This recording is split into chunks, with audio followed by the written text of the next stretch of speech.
It was a rough night over there at Diamond in the Rough Apartments. It's amazing. What is that? One of the definitions of insanity is to do the same thing and expect a different result. So they're all so enthusiastic. Thank God it's Friday. And they just, stay up all night taking drugs and drinking. And then by Sunday, they're usually exhausted. If it's a 3-day weekend, they're really finished. And on the way over here, I have to be careful when I walk out of the apartment building because there's different puddles where they've thrown up. Thinking, that's happiness? That's the best you can do?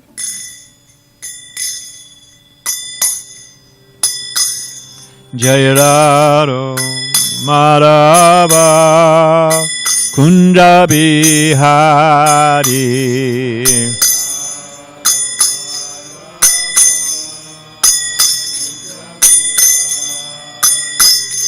Jayararo Marava Kunda Bihari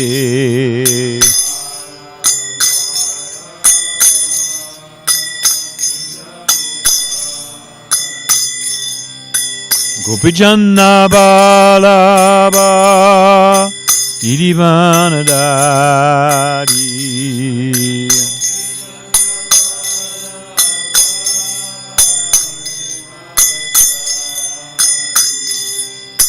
Gopijana Balaba Irivanadari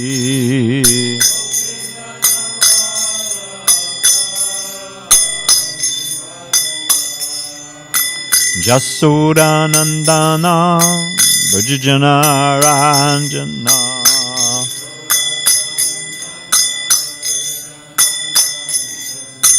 Jasodanandana Brajajana Ranjana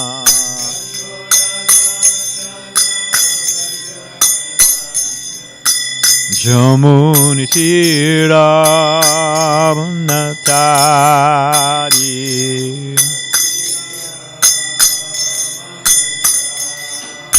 Jamuna Tiravanatari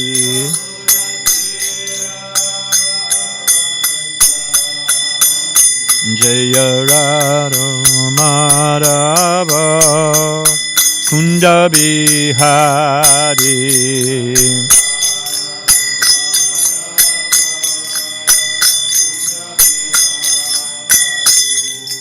Gopijana Balaba Girivanadari Gopijana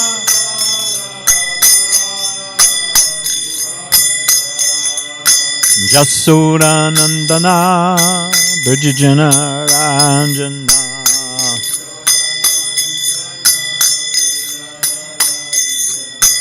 Jamuna Tiravanatari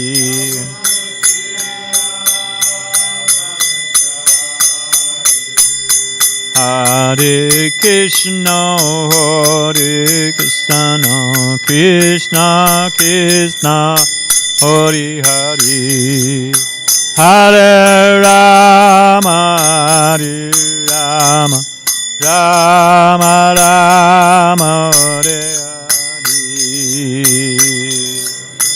Boom!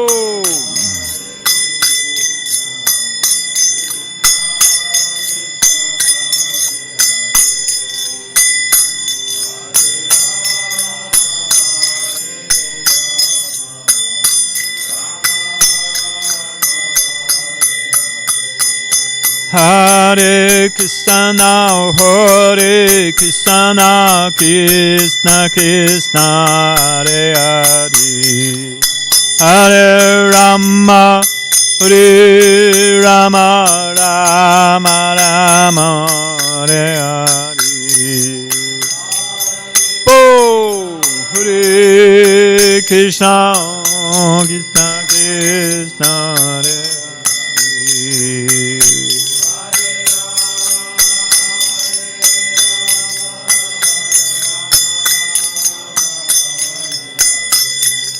Hare Krishna, Hare Krishna, Krishna Krishna, Hare Hare, Hare Rama, Hare Rama, Rama Rama, Hare Hare, Hare Krishna, Hare Krishna, Krishna Krishna, Hare Hare.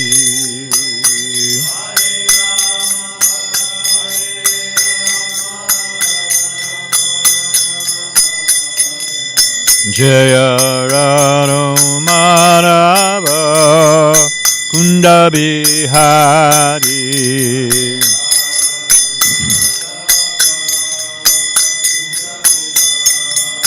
Jaya Radha Madhava Kunda Bihari.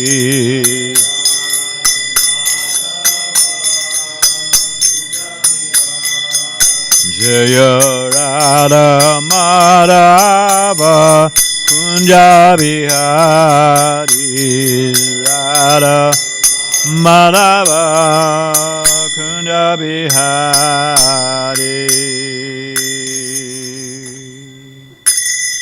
Jai Om Vishnupad Paramhansa Paribhajakacharya Siddhishishman Divine Grace Abhay Charan Bhakti Vedanta Sai Maharaj Srila Prabhupada Ki. ISKCON BBT Founder Acharya Jaguru Srila Prabhupada Ki. Ananta Guru Vaishnava Vrinda Ki. Namacharya Srila Haridas Thakur Ki. Prem Shri Gaho Shri Krishna Chaitanya Prabhu Nityananda Shri Dvaita Gadara Shivasari Gaho Bhakta Vrinda Ki. Say Sri Radha Krishna Go Gopinath Shama Kunda Radha Kunda Giri Govardhan Ki. Vrindavan Dham Ki. Mathura Dham Ki. Dwarka Dham Ki. Navadvip Dham Ki. Jagannath Puri Dham Ki. Jamuna Maya Ki, Ganga Maya Ki, Tulsi Maharani Ki, Bhakti Devi Ki, Sambheda Bhakta Vinda Ki, Srila Prabhupada Ki, Sai Siddhara Giridhara Ki, Shri Krishna Stan Kirtana Jaga Ki, Gopremanande. All glories to some devotees.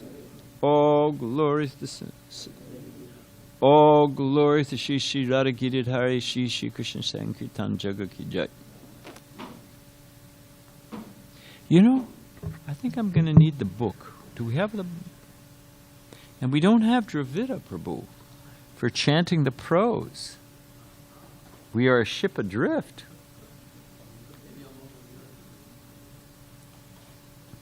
Thanks for the advice, Daniel. Much appreciated.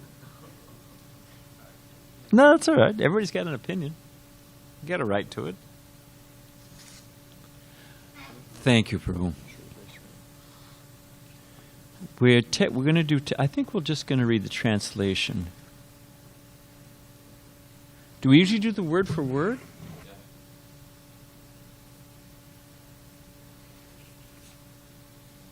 I just feel badly about not chanting it properly. Well, we're going to do the translation for text 4 because there's no purport, and then we'll do 5 full bore. The Apsara, this is the translation, sent by Lord Brahma, began strolling in a beautiful park near the place where the king was meditating and worshipping. The park was beautiful because of its dense green foliage and golden green creepers.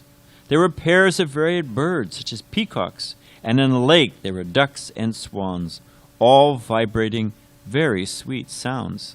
Thus the park was magnificently beautiful because of the foliage, the clear water, the lotus flowers, and the sweet singing of the various kinds of birds. Oh, we didn't say Om Namo Bhagavate. Om Namo Bhagavate Vasudevaya. Om Namo Bhagavate Vasudevaya. Om Namo Bhagavate Vasudevaya. Krishna Sudamo Bhagate Damagana Dibisaha Kalanasa Dashomesha Parano Kododata Narayana Naskicha Naram Chaivam Narotama Devim Sarasatim Vyasam Tato Jaya Mudirayat Bhagavatam says Brinda's son is arisen just after the departure of Lord Krishna to his own abode, accompanied by knowledge, religion, etc. Persons who have lost their vision to the dense darkness of the age of Kali should get light out of this Purana. Before beginning our study of the Srimad Bhagavatam, which is a very means of conquest, we should first offer our respects to the personality of God in Narayan, to the Narayan Rishi, the supermost human being, the goddess of learning, Mother Saraswati, the author Srila Vyasadeva, and my spiritual master, Srila Prabhupada. So now text 5.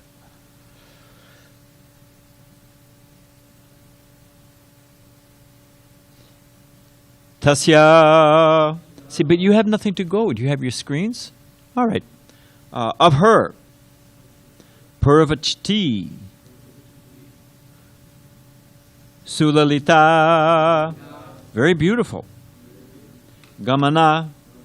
Movements. Padavanyasa. With styles of walking. Gati. In progression. Vilashaya. Whose pastime. Cha. Also. Anupadam. With every step. Kanakanaya. Kanakanayamana.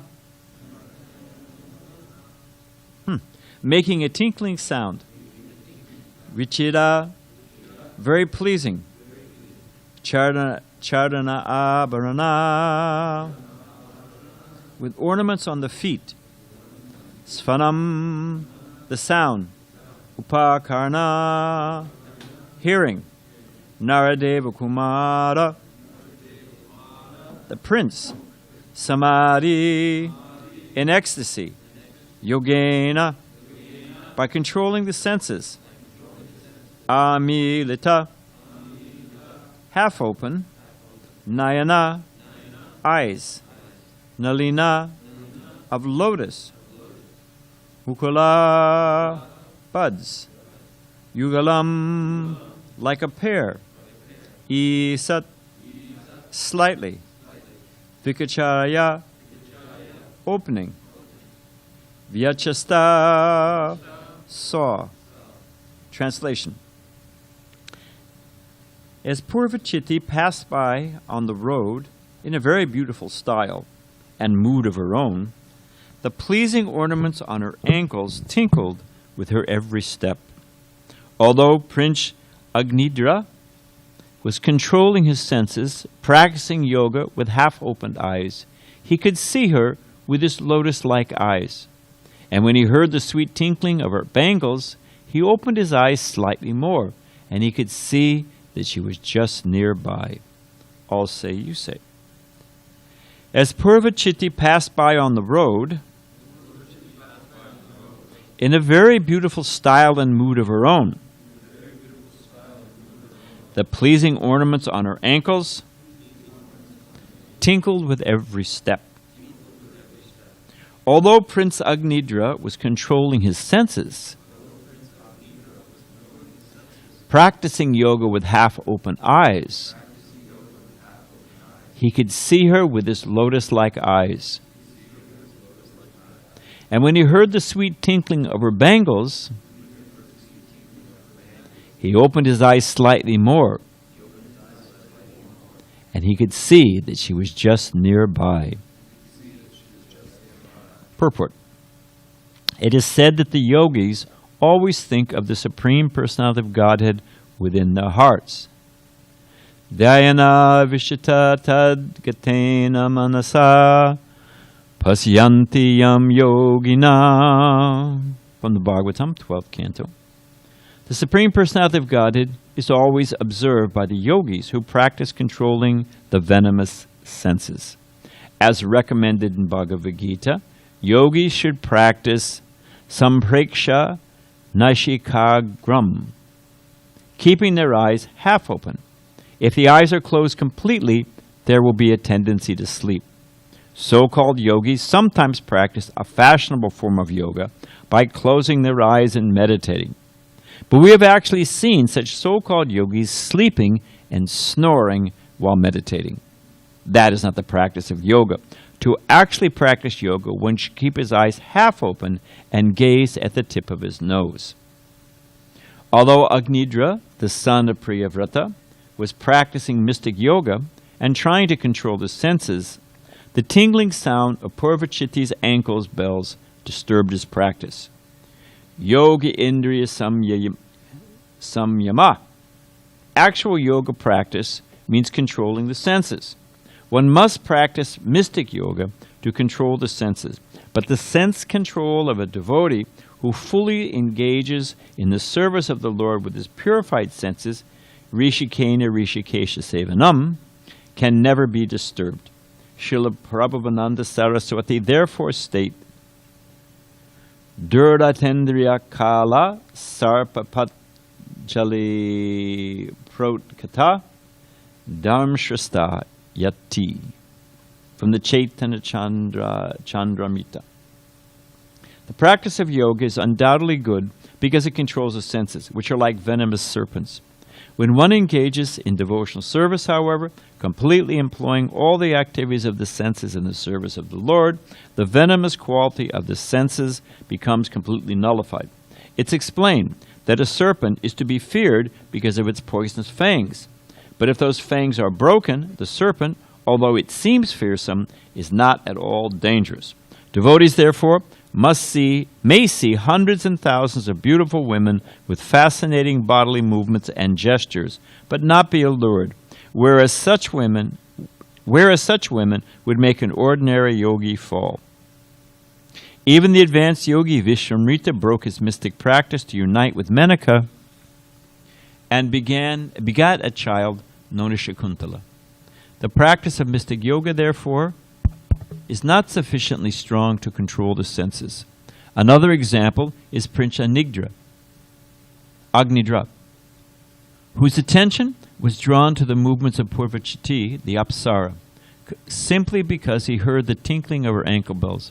In the same way that Viśvāmitra Muni was attracted by the tinkling bangles of Menakā, Prince Āgnīdhra, upon hearing the tingling bangles of Pūrvacitti, immediately opened his eyes to see her beautiful movements as she walked.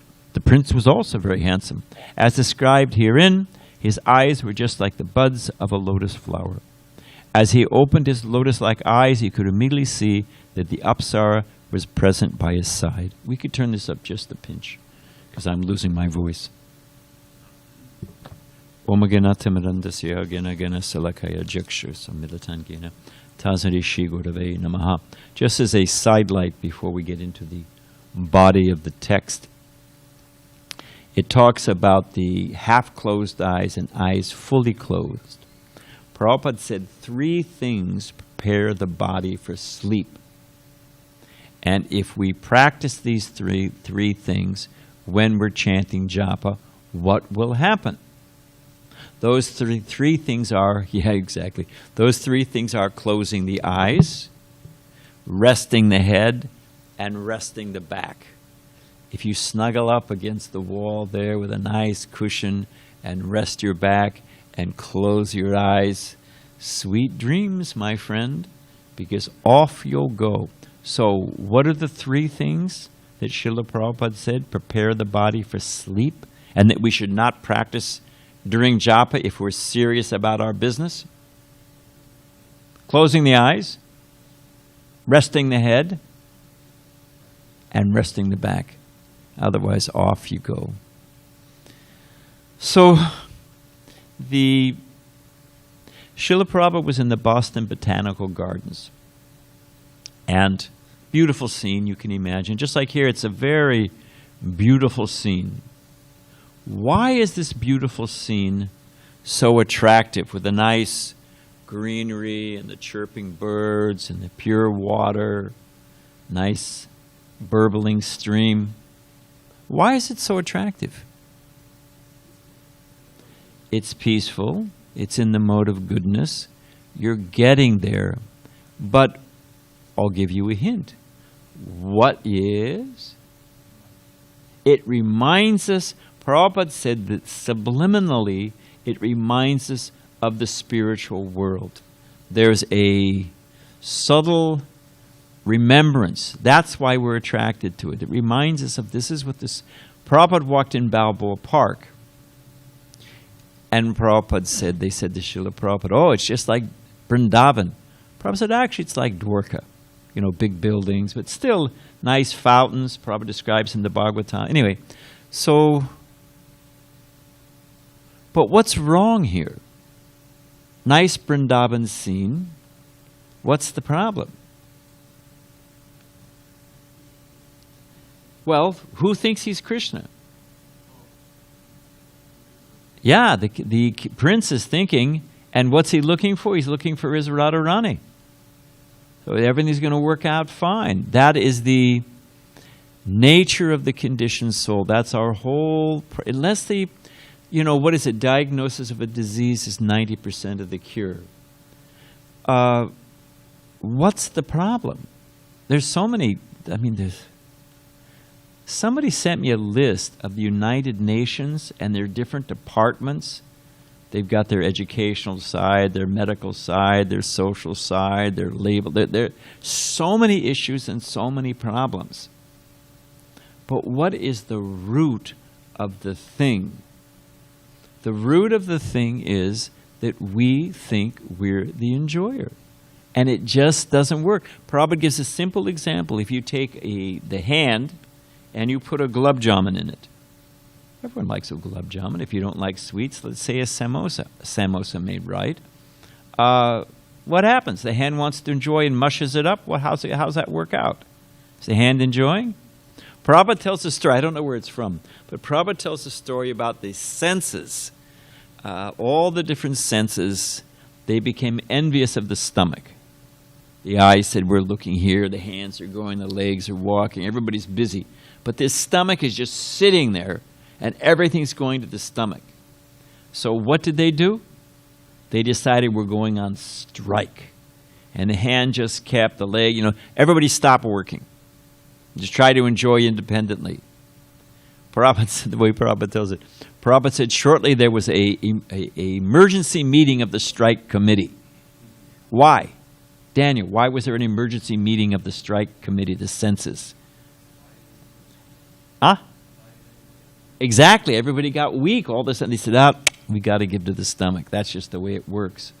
So the whole thing is designed like that. It is the existential mistake from which, like Prabhupada says, if you start off 1 + 1 is 3, all your other calculations are going to be wrong. That's just the way it is. You're off kilter. So they make that is the existential mistake, that we're just not designed that. And it's tough to accept. Sariputta, there's an example, and I forget the name of it, but you can take people and you can make their glasses into a prism. So everything's inverted, everything's upside down. And you can have them try to bounce a ball. They can't bounce a ball. You can't pour a glass of water. The whole thing is topsy-turvied. But you know what happens? And I don't know. It doesn't take very long. I should look into it and find it. But it's a couple hours. What happens? Becomes they hold the glass like this, they pour the water down, and it goes, everything adjusts. And you know what the really weird thing is? When you take off the glasses and you're back to reality, you have to relearn all over again. Because you're doing it, the mind quickly adjusted to that altered reality. And the problem is, Nityabhata, we've been conditioned since time immemorial. So we're just topsy-turvied. We're just completely convinced if I satisfy these senses, if I satisfy my mind and my ego, if I get enough people, clapping their hands and praising me, sweet nectar. People can be falling asleep in class. You mention their name, they're wide awake. So we're not really tired. Sometimes we're tired, that's true, and I don't mean to make, we've all had our moments. We used to have a problem with devotees falling asleep. When we first started getting up early in the morning in Los Angeles, New Dwarka, the devotees would all fall asleep. And it would really hit us before Guru Puja, when we would offer obeisances. Vishnu-jan used to fall asleep playing harmonium. The temple president would stand next and thump on the floor to wake the devotee, because they'd offer obeisances and fall asleep. So, okay, fine. Devotees work hard. They fall asleep. But interestingly enough, if somebody starts praising us, we're wide awake. So the mind, the senses, the ego, all of these things are off kilter. I had a car one time, used car, donated car, after they'd milked every possible inch of use out of it. Well, let's give it to the temple. So, and it pulled to the right. It had actually been in what do they call it? Teed? T-bone. It had been hit, but in the side, and it had bent the frame. So it always pulled to the right. So when I got in the car, I'd have to aim. I had to steer to the left so it didn't pull to the right so I could go straight. I understood, and then I remember I loaned the car to somebody who almost killed themselves because, I should have told them beforehand. But the point is that you have to compensate. So if you know that it's going to pull to the right, then you got to aim to the left. You know the nature of the thing. So we've been conditioned since time immemorial. And that's just the way it is. So the whole process, as it's being described here, well, I'll say this. In the animal form, the human form of life is a pinnacle. It's like a fulcrum.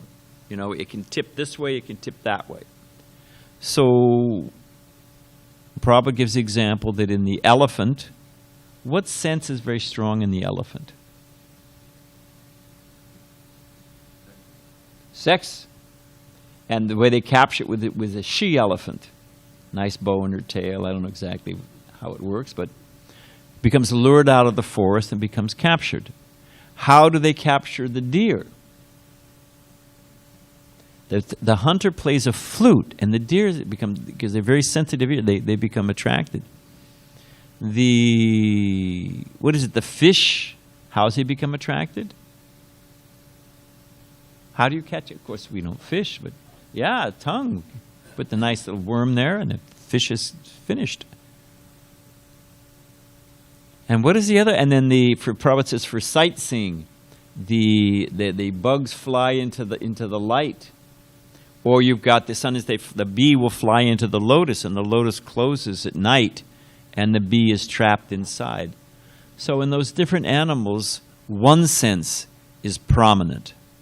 But in the human form of life, all the senses are very strong. So we have to, I don't want to jump ahead, but in this chapter, how does it work out for King, the Prince, Āgnīdhra? He gets the beautiful, it's not a spoiler alert, but you'll all forget by the time we get there.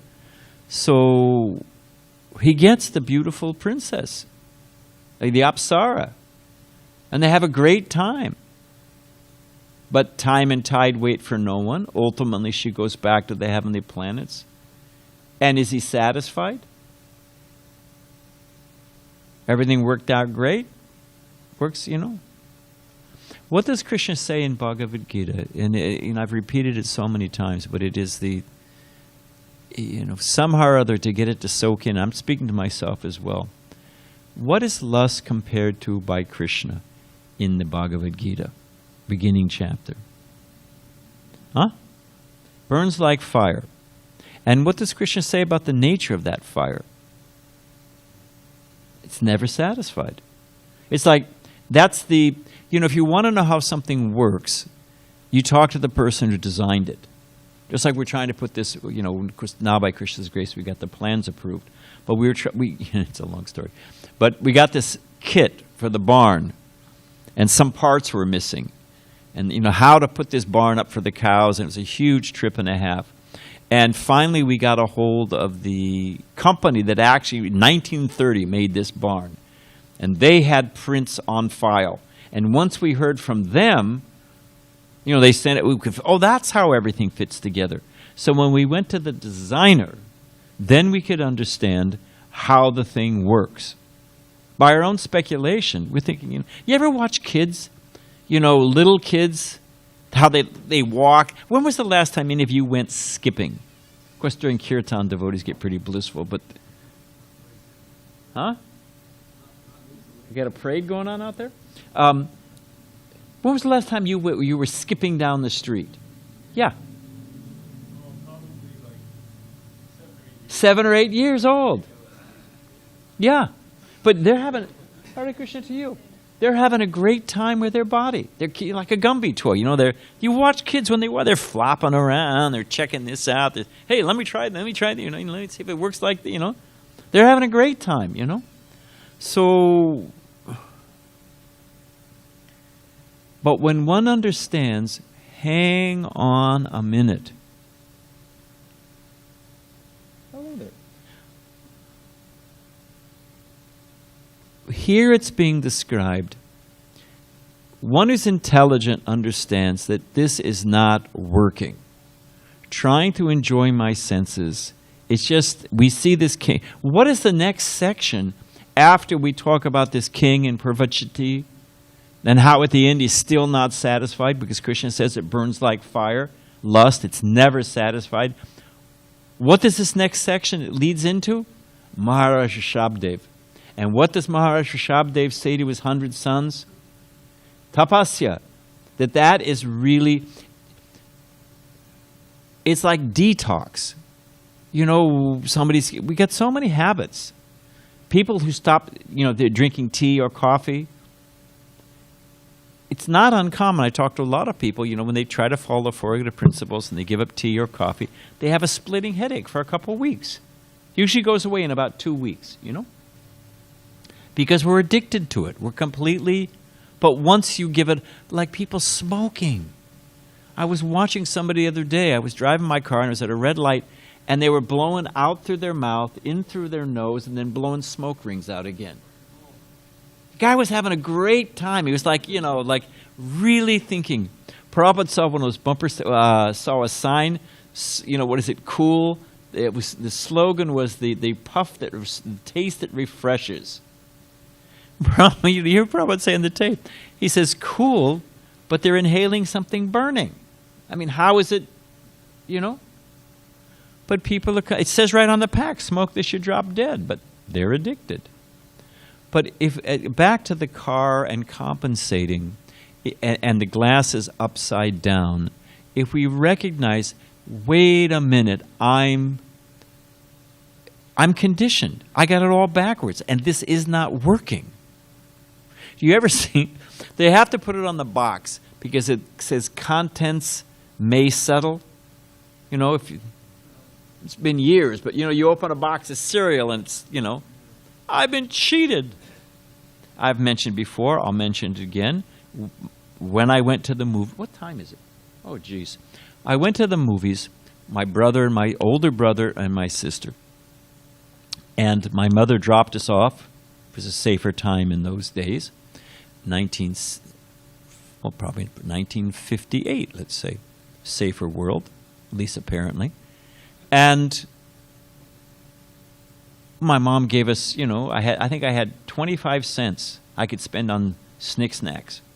When I was 5 years old, I mean, that's heavy spending money, and it's inflation and all that. And I remember calculating. I couldn't even see up over the counter, but I could see the glass window where all there was, And I calculated which is the longest, which is the thickest. How am I going to get the best bang for my little lusty tongue? And I settled, I forget what it was called, but I settled on it. It was about this long, looked this long. It was, and I plunked down my money, and I got my little candy bar. I ripped the thing open. What happened? 2 little things came out about this. It was on a cardboard tray. It looked like, I said, I've been hosed. I've been cheated. It was the first time I actually realized somebody had cheated me. I turned to my brother. I said, what? And he said, hey, get used to it, That's the tip of the iceberg, my friend, So,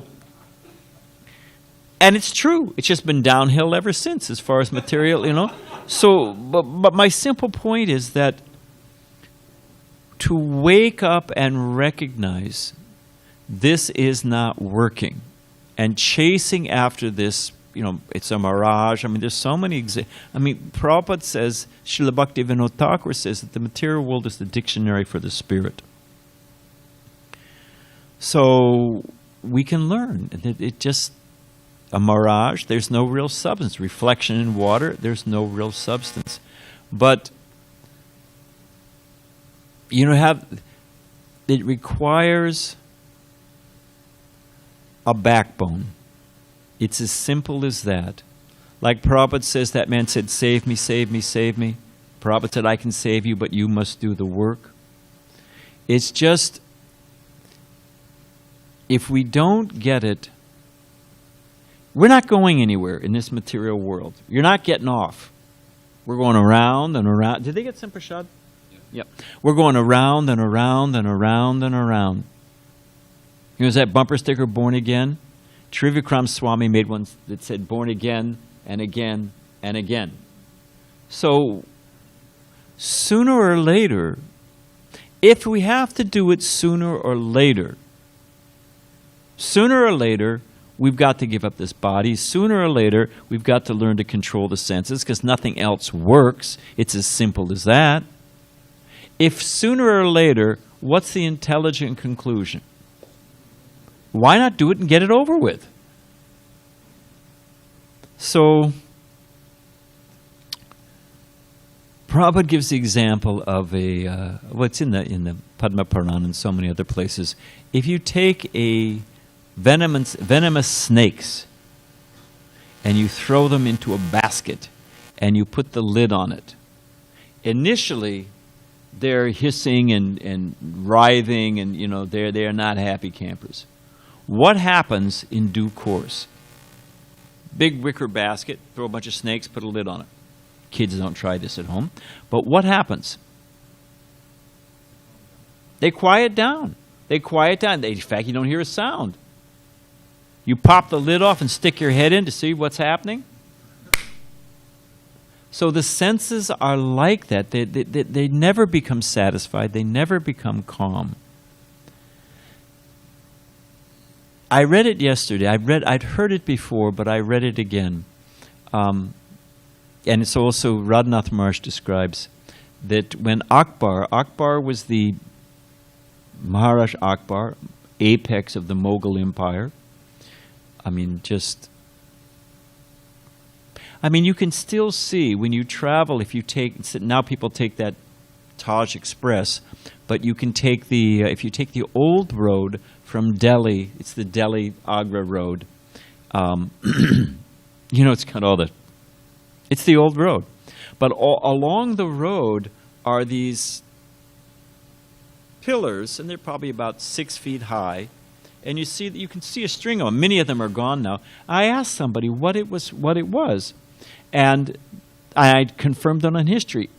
That was the royal road that went from Delhi, which was one of the capitals. It went all the way to Agra, which was a secondary capital built by the Mughals. It was a lighted highway. It was lit. They had indoor plumbing. They had free education. They had lighting. So many different things. It was a very, very advanced society. And he's at the apex of the thing. And he met later on he also met Jiva Goswami, but he met Rupa Goswami and came to Vrindavan, met Rupa Goswami, was so deeply impressed, and he saw how austere they were living under a different tree, sometimes living on a little bit of buttermilk, and sometimes forgetting to even do that. They were so absorbed. He wanted to give Rupa Goswami something. He said, let me give you some jewels. Let me, make your life a little easier, And Rupa Goswami gave him the spiritual vision to see Vrindavan as it actually is. I was explaining the other day that it's described that just as Krishna's tu Bhagavan Swayam, all the different, from one candle you can light so many candles, still there's the first candle. So all, Rama and the Shringa, they all emanate from Krishna. And similarly, you know, the goddesses of fortune, Durga Devi, Parvati, they all emanate from Radharani.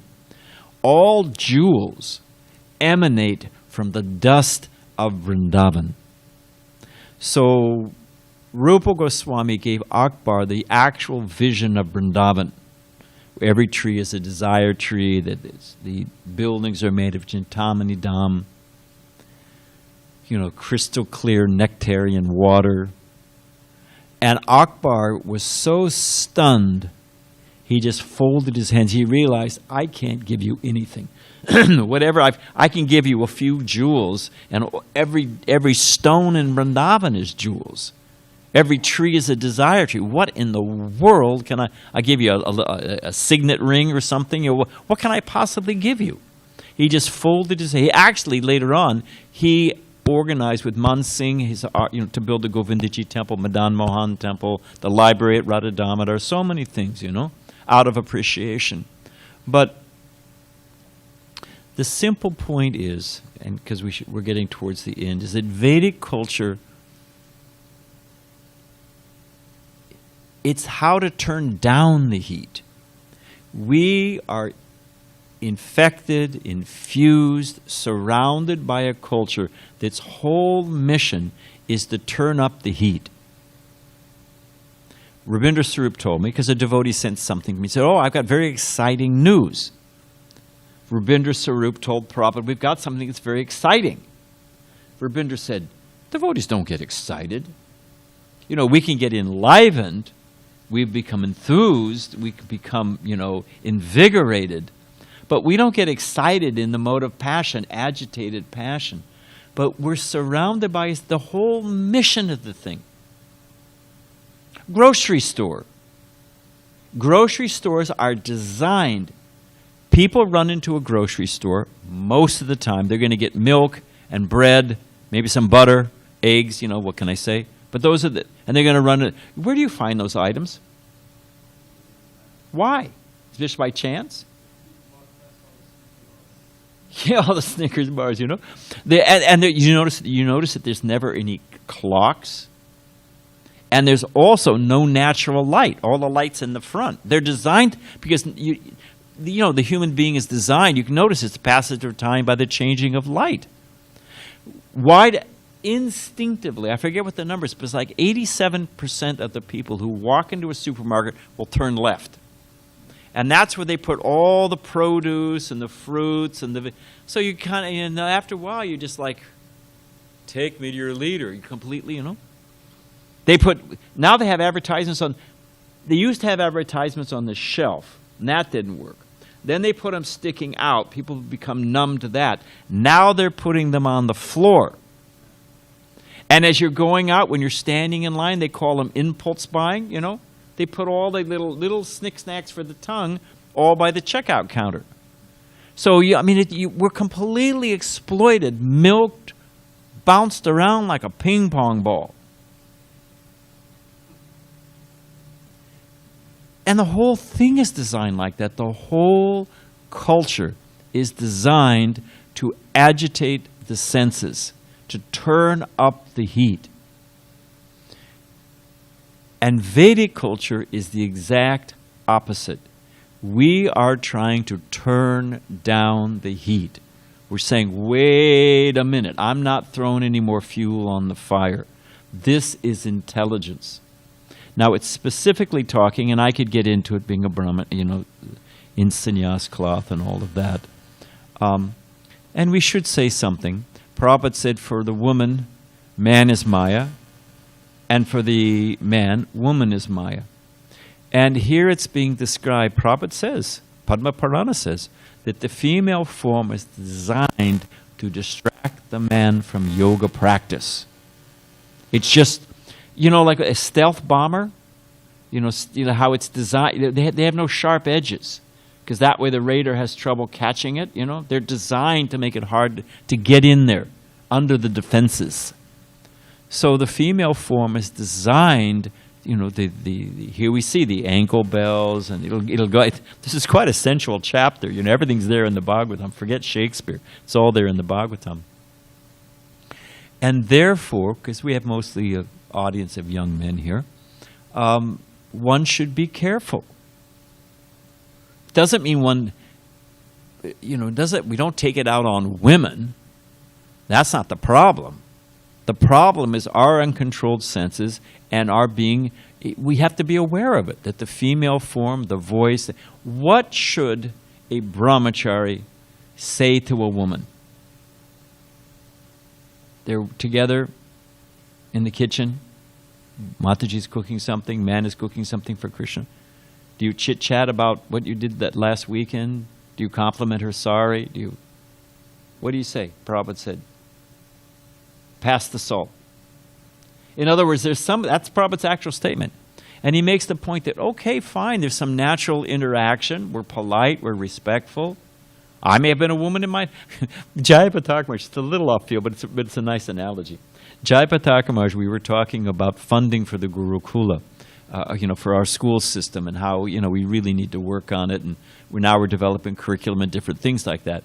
So Jayapataka Maharaj gave an impassioned speech because there's only so much money and we have a budget every year and there's so many things to take care of. And Jayapataka Maharaj, it was a surprise, because he's an austere sannyasi, and he got up and gave an impassioned speech, short but impassioned, about how we should fund the Gurukula. And then he was joking. He actually did it because he's a kind person. But he said, after all, I'm probably going to be in the Gurukula next life, But he's going to come back again, so we better take good care of the Gurukula because we're all going to be in it, So, we've been men, we've been women, we've been the whole thing. So don't pick on women. Women don't pick on men. But one should, as knowing that the car, you have to compensate for it, if we're serious, if we actually want to become happy, because the fact of the matter is, happiness is there. That's what's so frustrating. If all there was, it's always darkest before the dawn, you got to take the bitter of the sweet, every cloud has a silver lining, get a little bit of something, get all the gusto you can, you only go around once in life. That was a beer commercial. So, okay, if that's all there is, then fine. But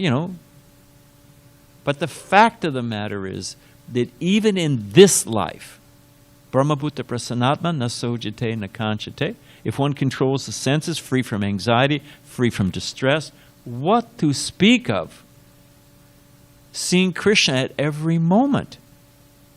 Prabhupada, the sun was shining in. Prabhupada said, someday you'll feel this sun like your lover's embrace. Krishna's the pure taste in water. He's the original fragrance of the earth. In so many different ways, devotees actually enjoy their senses. We have a nice garland, it's offered to Krishna, a nice incense offered to Krishna first. Suppose I showed up dressed like this one day. I sat down for Bhagavatam class and I was, thinking, what, he has an Elvis complex or something? What's happened to the Swami, He's not a Swami anymore. But we see Krishna dressed very nicely. Suppose I announce to my young budding disciples, from now on, you're going to buy me fancy clothes. I want you to work hard and buy me fancy clothes. What's this? But we work hard to buy fancy clothes for Krishna, and everybody becomes pleased. We see Krishna. How many devotees in the morning to dress the deities? There's one, at least 3, 4. Yeah, usually something like that. And if you count the garland makers and you count the cooks, you got a whole crew. Prabhupada says it takes 10 Brahmins to take care of Radha Krishna deities. Suppose I had 10 people to get me dressed in the morning. Would all the rest of you be satisfied? Oh, Swami looks good. I'm feeling very sad. It's ridiculous. But we see Krishna dressed. We're dressed very simply. But we see Krishna and we become completely satisfied. Prabhupada said seeing the deities dressed nicely, it's a festival, a feast for the eyes. Krishna's holy name, we hear Krishna. So the simple point, because we'll end here, but the simple point I'm trying to make is that there is an alternative. There's an eternal reality, alternative reality in this life. And it's being experienced by the devotees. And Otherwise, we've got a culture that is simply at every moment trying to turn up the heat. And if you turn up the heat, what happens? You get burned. Okay, we can end there. Anybody got any question, any comment, anything at all? Because we're over time. All right, don't be cheated. One last thing, because that's the point I want to make. If you know you're going to be cheated, who here, like Las Vegas, which is a great name, but they call it Lost Wages, or was it Manasa Vega, Crota Vega? I love it. All the Vegas, all the pushes of the senses are enhanced, exploited, advertised, full bore in Las Vegas. But the house is stacked against you. Nobody. There was a guy who used to. I'll end, but this is the point I wanted to make. There's a guy who used to come here to the temple. He moved to Arkansas, but he used to work as he was going to school. He used to drive a retirement home. This up here, it's called Seizure World, or what is it? Leisure World, Geezer World, Seizure World. Leisure World, okay. So, and they used to go once a month out to Las Vegas. Oldsters, right? Just for fun, right? And he said on the way out, everybody was happy and dancing in the aisles, and, they went for the weekend. They were all like, happy, exhilarated as a 70-year-old can be. So off they went. And he said, without fail, because they'd go out on Saturday morning, and they'd come back Sunday night. It was dead silent on the bus on the way back. They lost all their money. They gambled away their kids' college fund. They barfed in their shoes. Whatever had happened, it did not pan out. So because they get exploited, it's designed. The house rules are designed. The slot machines, they pay out on a certain, they got algorithms. They got it all planned out. And you walk in there and they're going to, sure they give you free drinks. Why do they give you free drinks? Oh, because they're my good friends. Because they want you intoxicated and they want you, why do they have the free smorgasbord? So you don't leave. You just, and no clocks, no light, and they just, you might as well turn somebody upside down and shake their, and take their wallet and their gold fillings. Nobody likes to be cheated, and yet we are being cheated profoundly at every moment by the material nature, whether it's a beautiful woman or whether it's a fast car or whatever it is. Even though, I'm happy out here in the park. No, you're not. You got anyway. There's a Vaikuntha Prabhu, very nice devotee, saintly person, put up with me. In our householder days, we had a business. And we used to do shows, and we would sell paintings from India and China and Indonesia, stuff like that. So we did a show in Jamaica. And there's a place called Boston Beach. It's supposed to, the postcard looks great. Boston Beach. And we were driving for an appointment to, see somebody about setting stuff up. And we shot down the freeway. We were in Jamaica, right near Mandeville, actually. It's on the, whatever. And we saw the sign, Boston Beach. Vaikuntha, we were going to have our lunch anyway. I said, Vaik, let's go check it out. So, and the water is turquoise, that crystal clear turquoise water. And it's jungle to the white sand beach. I swear to you, it's got the palm trees and banana trees and mangoes. It even had a river, a freshwater river, flowing right into the ocean. Wow! Looked just like the postcard. We got out. It was a horrible, nasty smell from that river. Turns out it was full of sewage. The white sand was full of sand fleas. We tried to go swimming, and there was coral. It was all coral and sharp rocks. And when we went swimming, the place is littered with thieves. They stole Vaikuntha's watch, and they stole my wallet. Let's get out of this place, Looked great, but we ran for the car. You know, somebody trying to take the tire off, you know. Let me out of this place, you know. So nobody likes to be cheated. That's what we're in. And we've got a culture that feeds it, that enhances us, and exploits the life energy. And we should wake up and be smart. And don't be seduced by these things. Because there's an alternative. You can live like Rupa Goswami in Vrindavan, wherever you are, that the sunlight is your lover's embrace, the fragrance of the pure taste, and everything. That is our birthright, to be completely peaceful and happy and satisfied and thinking about the welfare of others. That is the constitutional nature of the self. And anything else is small potatoes. Okay, we can end there. Thank you. Hare Krishna.